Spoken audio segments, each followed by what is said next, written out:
In today's big interview, we talk with Dr Mpho Phalatse, until recently Mayor of Johannesburg and head of the Democratic Alliance in the city.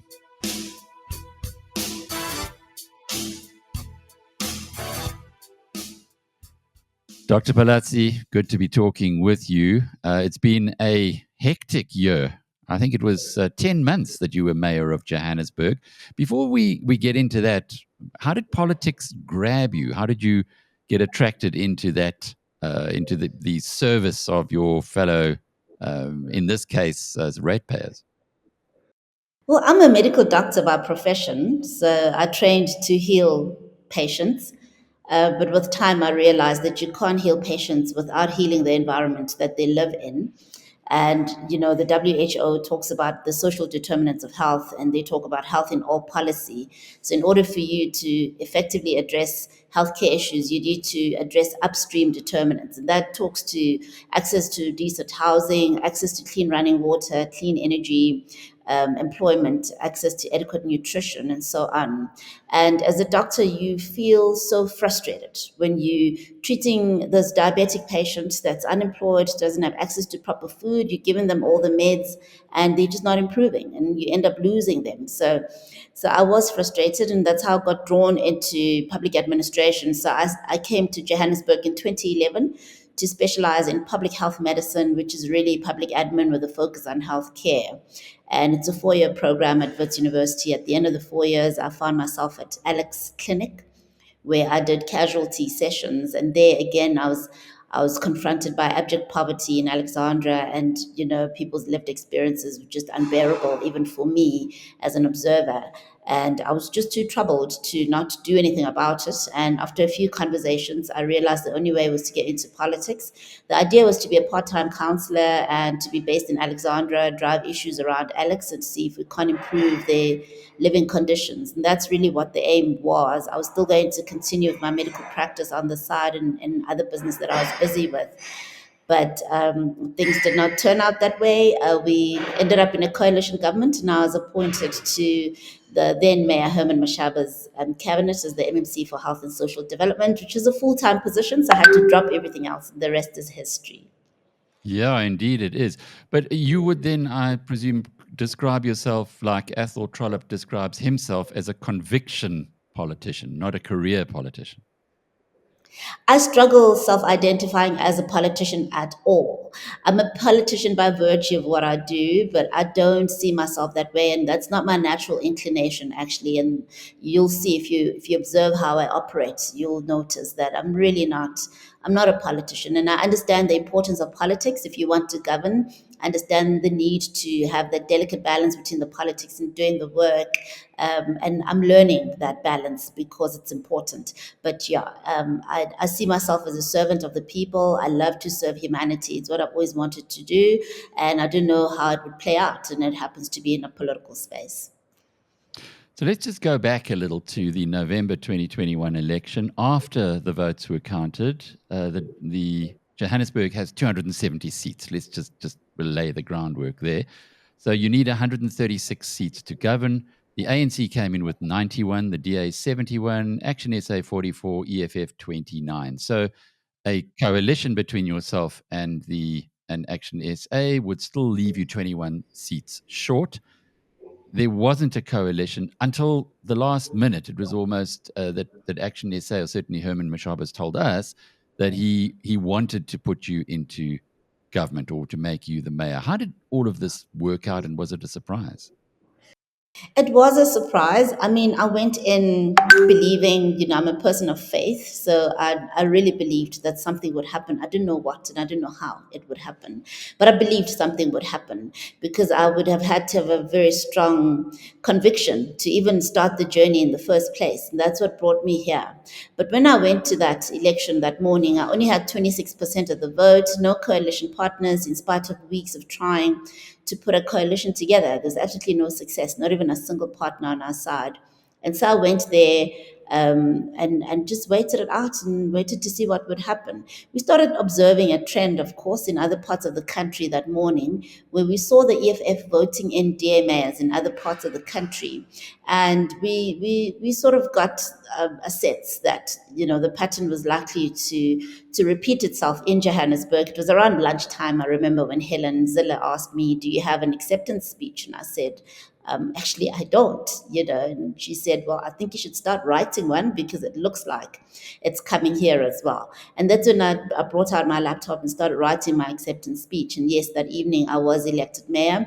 As I said, I'm a person of faith and I believed it would happen. I just didn't know how. So it was quite rewarding to see that indeed it did happen. And then you put together a coalition of 10 parties, or certainly that's what was reported in the media back a year ago. How did that work out, and who were the 10 parties? Because if you take those 4 major parties out, there were 18 political parties in total who had seats in the Johannesburg Council. That's correct. And it is quite a mammoth task doing the number crunching and trying to see what different permutations would give us the 136 that we were aiming for. And effectively, you want more than just 136 because you don't want to be just on the fence. You want to have enough cushioning or enough reserves that if somebody's off sick or somebody's absent for whatever reason, you're still able to run the business of council, particularly where you need an absolute majority. And so, yes, we started doing that. We approached everyone to look at who we could potentially work with. And we ended up with 10 parties, but soon 2 of those parties exited the coalition. The first one was Al Jamar, where we realized that the person that we were negotiating with actually did not have a mandate from his party to negotiate with us, even though he had attended even the signing of the coalition agreement. He did not have his party's mandate, and so they nullified everything that happened in that negotiation process. So they exited the coalition. And the other one was a party that came in through another one of our partners. I believe it was the APC that came in through the ATM, where ATM said, we usually work together with this party, so if you're going to work with us, can you make room for them as well? And we were happy to do that. But later on, they came back and they said, no, we never approached them directly, and they're actually not part of our coalition, so we had to excuse them as well. So we ended up with 8 parties. But later on, if you recall, we added the Patriotic Alliance, making us a 9-party coalition of 140 seats. We thought we were really stable, really comfortable. We were 4 seats in excess of the 136 that we needed, and we thought we had the numbers we needed to govern without any disturbance until 2026. And then the Patriotic Alliance thought otherwise. Yeah. And that's the nature of politics, is that you just never know when somebody will be offered something that you can't offer them. And yes, that's exactly what happened with the Patriotic Alliance. I mean, with their 8 seats, unfortunately, they decided to switch sides, and that's what brought us where we are here today. Just by way of background, when the Patriotic Alliance stood for election ahead of the November 2021 vote, was it like so many other parties that they want the ANC out, or were they really just looking to look after their community? Because they got a lot of votes. They got over 50,000 votes in that election. Well, PA voters will tell you that they voted for the PA because they wanted the ANC out and they trusted that the Patriotic Alliance would help them do that.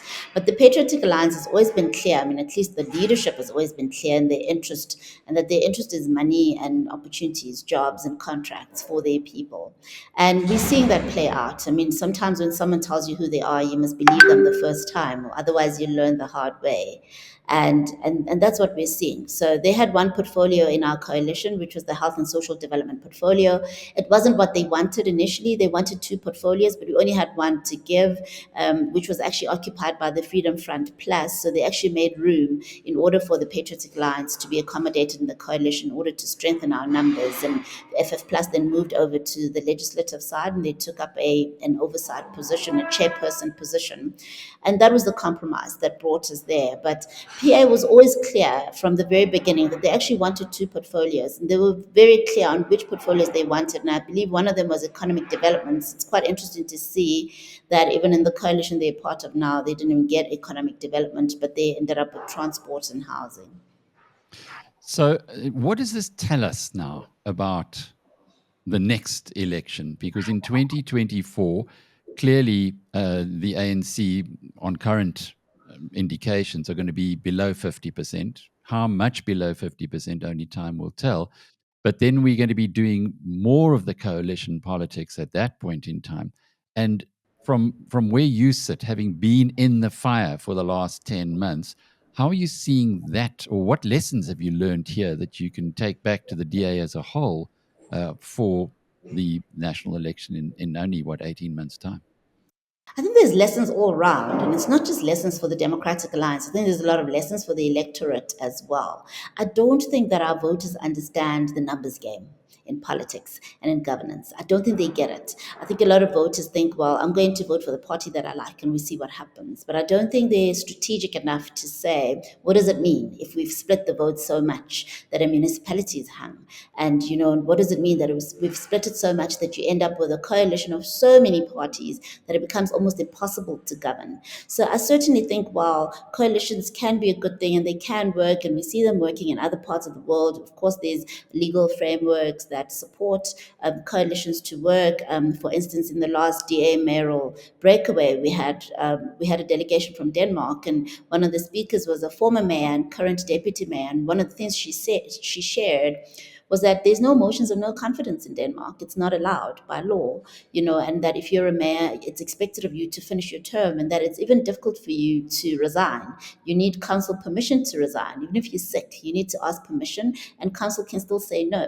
So those are the kinds of laws that make it easier to keep stable governments in other parts of the world where they've had coalitions for many, many years. Now, our laws here are different, and perhaps it's time to review our laws as South Africa, because our laws were developed at a time when we had a single party, a majority rule. So much has changed since then, and perhaps the lawmakers need to come together and say, well, do we need some reform, given what's happening now and the stability that the country needs? I believe cities are key to the development of nations. I believe that Johannesburg as a city in South Africa, being the economic hub, is quite key. We contribute 15% of the country's GDP.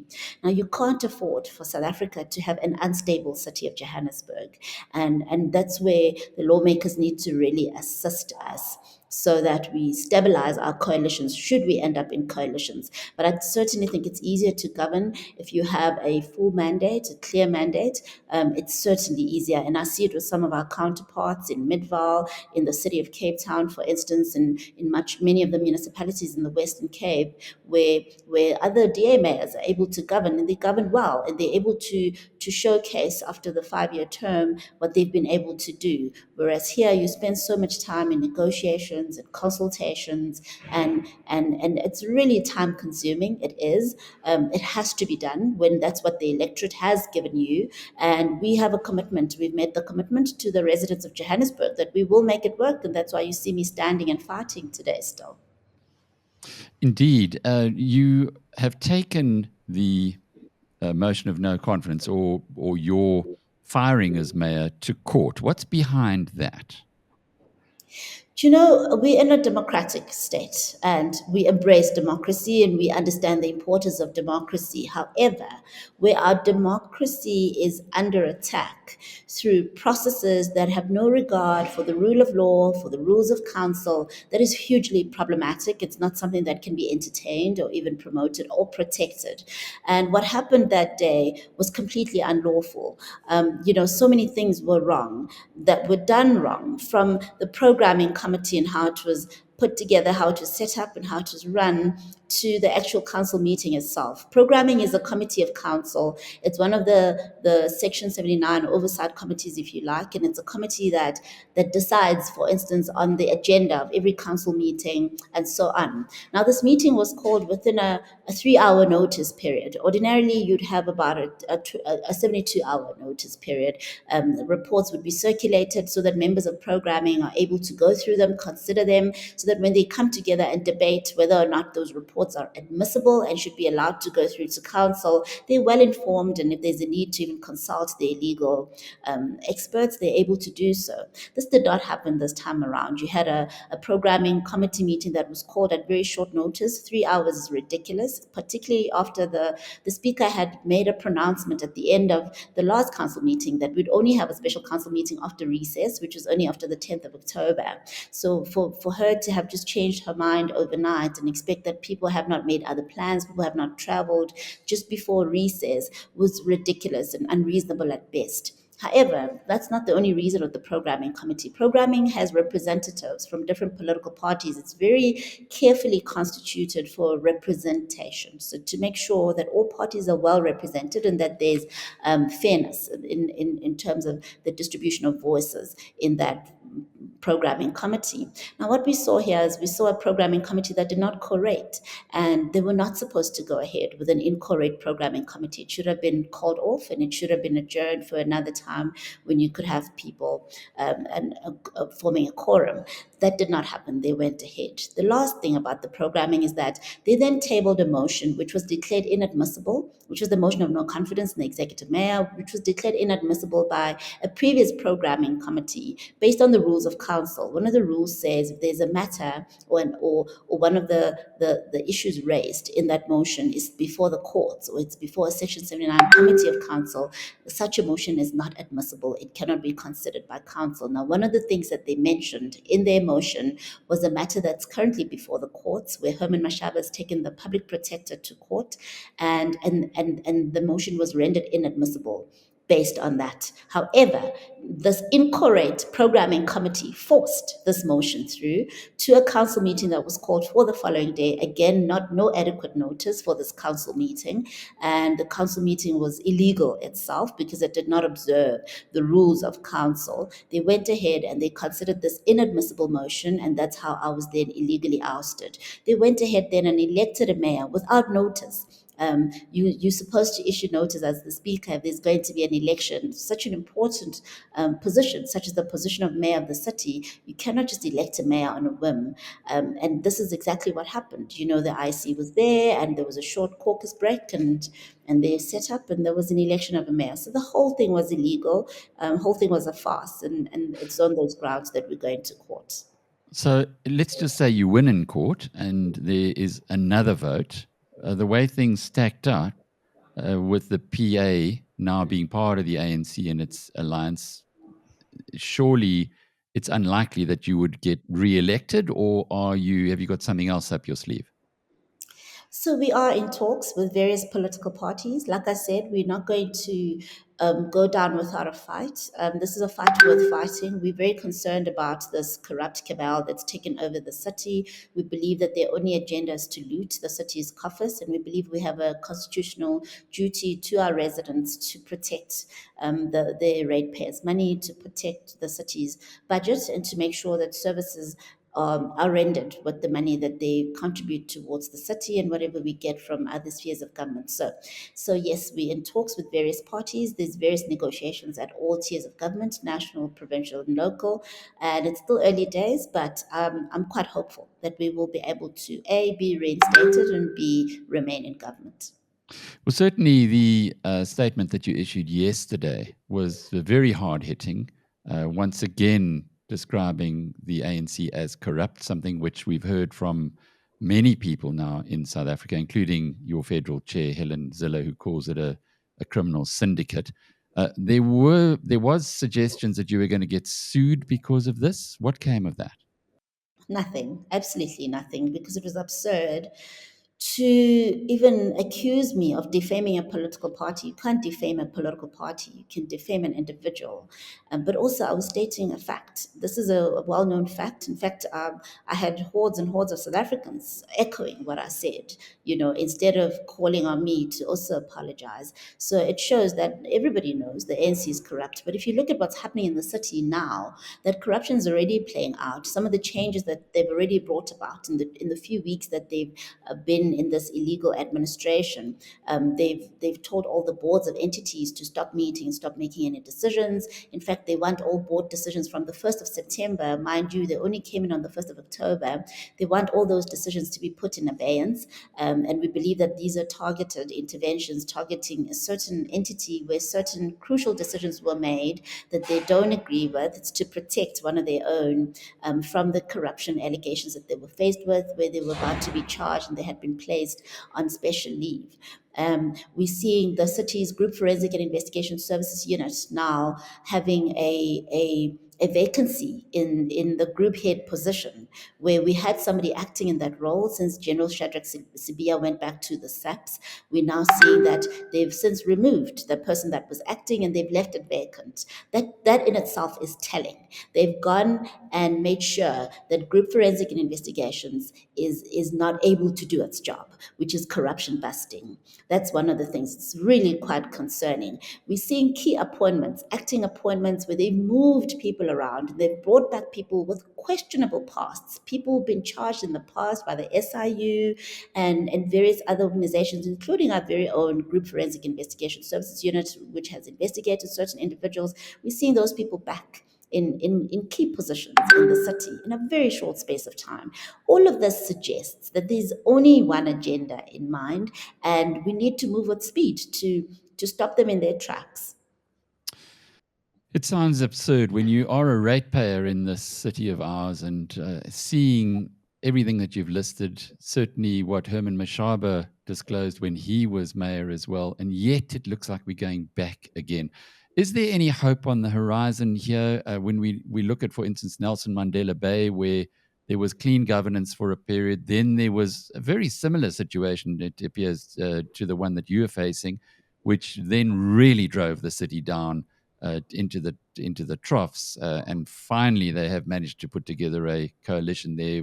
I think it's a 9-party coalition, which does appear to be doing things to the benefit of the ratepayers. Is there anything that you're seeing on the horizon here which does give people like me who pay my rates every month and wonder why they're so high some hope? I think we're grateful that you have a democratic alliance that's not giving up without a fight. We could have just said, well, what's happened has happened, let's move on, let's sit in opposition benches and we'll see our voters in 2026. But we're thinking about you, the ratepayer. You don't deserve what's happening. You don't deserve what's coming. You deserve a government that's going to stand up and fight for you. And as the Democratic Alliance, that's the position we've taken, that we're going to fight for you. And that's exactly what we're doing. We're starting the fight in the courts. We're taking the fight to political quarters, where we're engaging with parties to see what we could do to rebuild and reconstitute a coalition that'll be for the people. And that's really part of the fight. So that's the hope that I can give you in the immediate term. I do think that there's hope for 2024 and 2026. I believe that what's unfolding now is a practical lesson for our voters. I think that voters are now keenly interested in what's happening, and they're interested in knowing how they can use their vote more strategically and more powerfully to influence the trajectory of things going forward. And I think that this is an opportunity for us as politicians. It's an opportunity for legislators and everyone else to really invest in voter education and looking at what we can do to empower the person on the ground to understand what their vote really means. Dr. Phalatse, just to close off with, it's been very interesting to us at BizNews, given that Rob Hersov, twice at our conference, made some very strong statements about corruption and how he would be supporting parties that fight this. And yet he is a big supporter of the Patriotic Alliance, which in this case, certainly from your perspective, have put a corrupt administration back into power here in the Johannesburg City Council. And they've done some interesting things in other parts of the country as well. What would your message, of any, be to a guy like Rob Hersov, who's funding Gayton McKenzie and his cohorts? We in Johannesburg observing very closely developments that are happening in PA-run portfolios. So they're sitting with housing and transport as we speak. And yesterday, I think they issued communication to the staff that all procurement should be stopped that's happening in those portfolios. Now, it could be for one of two reasons, and it would be interesting to observe keenly as to what reason is driving this. It could be that they're aware of corruption in those portfolios and that they're trying to stop it from happening, or it could be that they want to control procurement and that they want to channel contracts towards themselves. Now, if you look at how the Patriotic Alliance has operated in the past in the city of Johannesburg when they were in coalition with the ANC, there were issues at the Joburg market of a similar nature, of interference in procurement.